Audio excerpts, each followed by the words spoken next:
Could the 14th Amendment, a law born out of the Civil War era, potentially disqualify Donald Trump from taking office again? This is the burning question we're going to explore today. Our journey will take us back to its roots, shedding light on its clauses, and how they could possibly intersect with Trump's political future. So, sit tight as we dive into this intriguing subject matter. To understand this, we first need to delve into the origins of the 14th Amendment. The 14th Amendment came into existence in the aftermath of the American Civil War in 1868. It was a time when the United States was grappling with the aftermath of a brutal conflict, a nation divided, and the question of how to reintegrate the southern states that had seceded. But more than that, it was a time when the nation was grappling with the question of what to do with the millions of newly freed slaves. The 14th Amendment was one of 3 amendments passed during the Reconstruction era, a period of rebuilding and redefining what the United States was and what it stood for.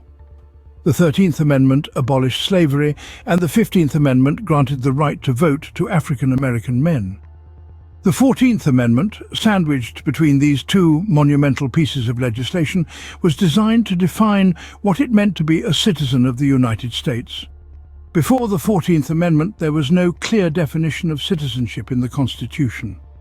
This lack of clarity led to the infamous Dred Scott decision in 1857, where the Supreme Court ruled that African Americans, whether free or enslaved, could not be citizens. This decision further inflamed the tensions that would lead to the Civil War. The 14th Amendment was meant to address this glaring hole in the Constitution.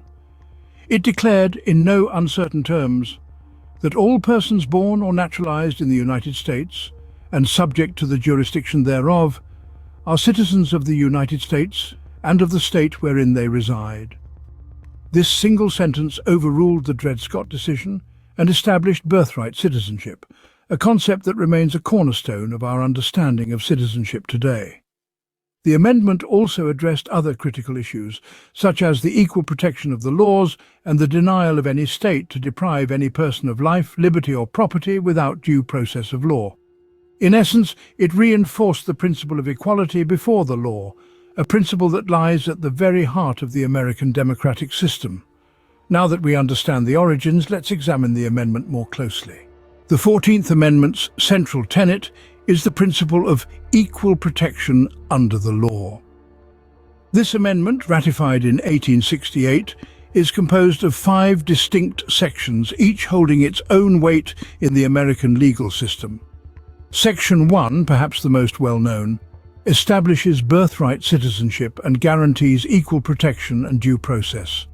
It's the reason why anyone born on American soil is automatically a citizen, and it's the assurance that all citizens are treated equally by the law. Section 2 addresses the apportionment of representatives. It essentially means that the number of seats a state has in the House of Representatives is based on its total population, not just the number of eligible voters. This was a revolutionary idea at the time, as it shifted the power dynamics within the country. Section 3, a little less known but equally significant, disqualifies individuals from holding office if they've engaged in insurrection or rebellion against the United States or given aid to its enemies. It was a direct response to the Civil War, aiming to prevent Confederate leaders from returning to power. Section 4 affirms the legitimacy of all public debt undertaken by the United States. It was a reassurance to those who invested in the Union's war efforts that their investments were safe. Finally, Section 5 gives Congress the power to enforce the amendment's provisions.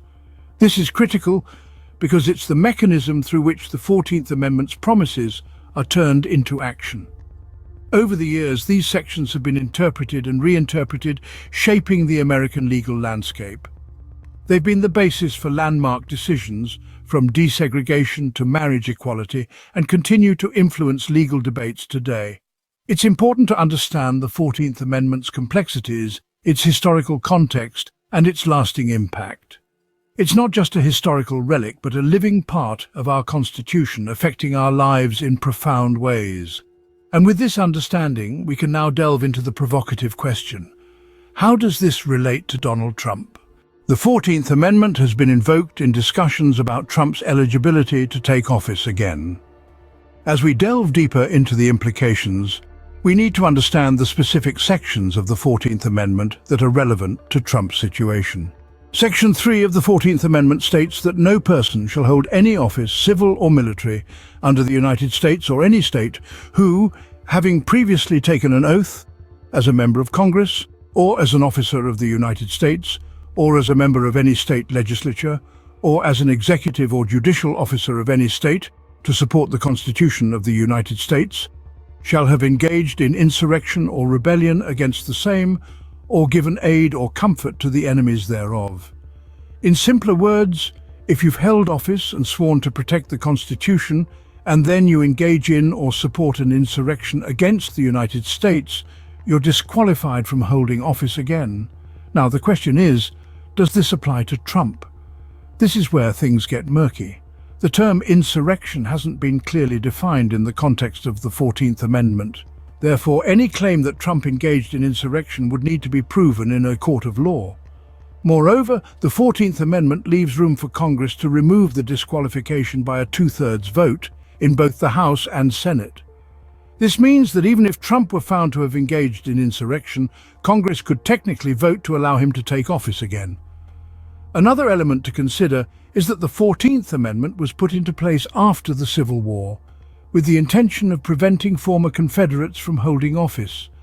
Its application today, over 150 years later, to a former president is a matter of intense debate among legal scholars. So what does all this mean for Trump's potential return to office? It's a complex legal question that ultimately may need to be decided by the Supreme Court. The 14th Amendment and its implications continue to be a point of contention and conversation in the political landscape. Legal scholars have differing opinions on whether the 14th Amendment could disqualify Trump. As we delve deeper into this intriguing topic, we find ourselves amidst a sea of legal interpretations and political implications. On one side, there are those who argue that the 14th Amendment, specifically the clause that states, "No person shall hold any office who, having previously taken an oath to support the Constitution of the United States, shall have engaged in insurrection or rebellion against the same," could indeed disqualify Trump. They contend that his actions surrounding the events of early January 2021 may constitute insurrection or rebellion, thereby making him ineligible to hold office. Conversely, there are those who argue that the 14th Amendment applies to those who have been legally convicted of insurrection or rebellion. They point out that Trump has not been convicted of such charges, and therefore the 14th Amendment does not apply to him. The potential implications of this debate are immense. If the interpretation that Trump could be disqualified holds, it would be a significant turning point in American politics.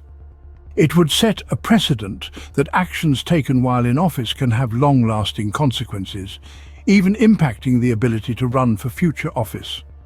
However, if the interpretation that the 14th Amendment does not disqualify Trump prevails, it could be seen as a testament to the strength and resilience of American democracy, where every individual, regardless of their past actions, has the right to participate in the political process. As this debate rages on, it's clear that the 14th Amendment, a constitutional provision born out of the tumultuous times of the Reconstruction era, still holds significant relevance today. It serves as a reminder of the enduring nature of the Constitution and its ability to shape our political landscape. While the debate continues, one thing is clear: the 14th Amendment is more relevant today than ever before. Indeed, as we continue to grapple with the complexities of our political system, the 14th Amendment stands as a testament to our nation's commitment to democracy, justice, and the rule of law.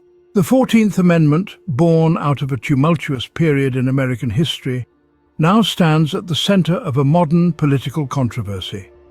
We've journeyed through its birth, dissected its clauses, and explored its potential implications on former President Trump's eligibility to take office again. In the heart of the Reconstruction era, the 14th Amendment was birthed as a beacon of equality and justice, a standard that continues to resonate in today's society. We've elucidated its clauses, dissecting the language that embodies the spirit of American democracy and the complexity of its application in today's political landscape. We've also delved into the intriguing intersection of this historic legislation and the political career of Donald Trump. The question of his eligibility to run for office again, under the clauses of the 14th Amendment, is one that continues to fuel debates and discussions across the nation. The ongoing relevance of the 14th Amendment is a testament to the enduring power of the Constitution. It serves as a reminder that the pillars of our democracy are not stagnant, but continually evolving to confront new challenges and scenarios. As we ponder this intriguing question, remember to subscribe and share your thoughts in the comments below. Until next time, keep exploring and questioning.